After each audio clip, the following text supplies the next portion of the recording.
Acho que são muitas magias, né, e vindos de várias fontes, inclusive, as fontes mágicas, né, que abasteceram também as veias estonianas, mas, ia dar briga se não fosse esse o primeiro no mês de maio, né, porque uma das coisas legais, né, que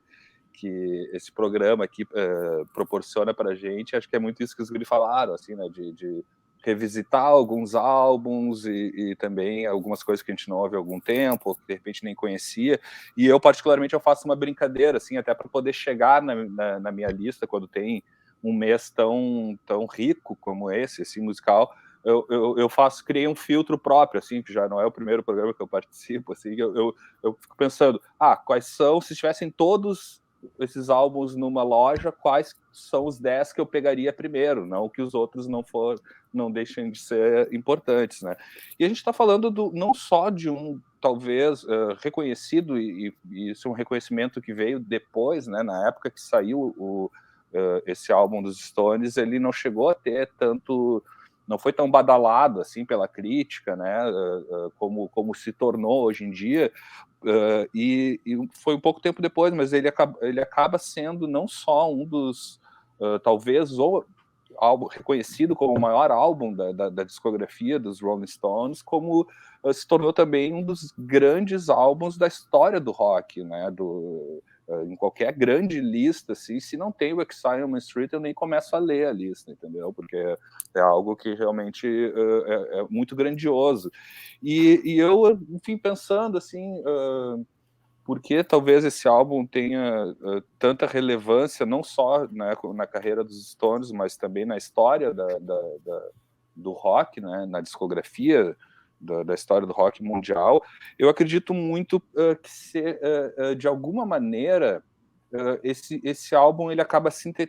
ele sintetiza muito bem, uh, num só álbum, diferentes referências que formaram o que a gente conhece como rock and roll, né? Porque a gente tem nesse álbum tem um pouco de música country, tem rhythm and blues, a gente tem música gospel também, tem o próprio blues, né? A essência, tem o rock tradicional. Então ele condensa num álbum só tudo que a gente conhece hoje em dia como fontes que tornam, né, que ajudaram a formar esse conceito de rock and roll. E eles foram muito felizes nesse sentido também, assim, acabou, não imagino que tenha sido intencional, acho que é muito da época, né, porque aí 72 e tal, tu vê que é bem no comecinho de 72 que sai esse álbum, então ele começou a ser produzido, digamos assim, no final de 71 para 72 e tal, na França, né, quando eles se exilaram lá para fugir dos impostos. E é muito do que estava acontecendo ainda, né, já no final do que eu imagino como esse tipo de um processo criativo na história da música de maneira geral, na música pop e no rock, que foi muito isso, veio de toda aquela loucurada e experimentalismo dos anos 60, né, psicodelia, e tu vê que os próprios Stones, até a partir do Beggar's Banquet, ali, eles já começam a trazer mais a música acústica, né, uma coisa um pouco mais orgânica, né, depois o outro marco, assim, que eu considero, assim, dessa virada de voltar uma simplicidade para o rock é o próprio Derek and the Dominos, né, com Eric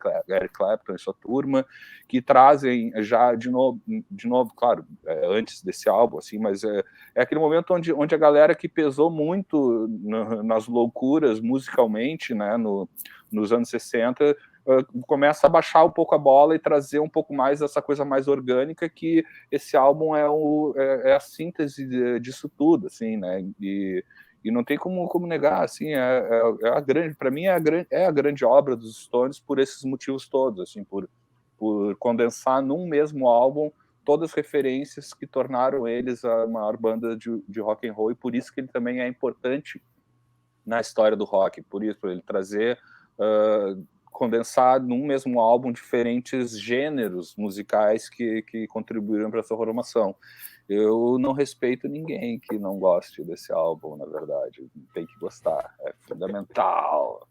Poderia ser um programa só sobre esse álbum, mas eu vou ficar quieto.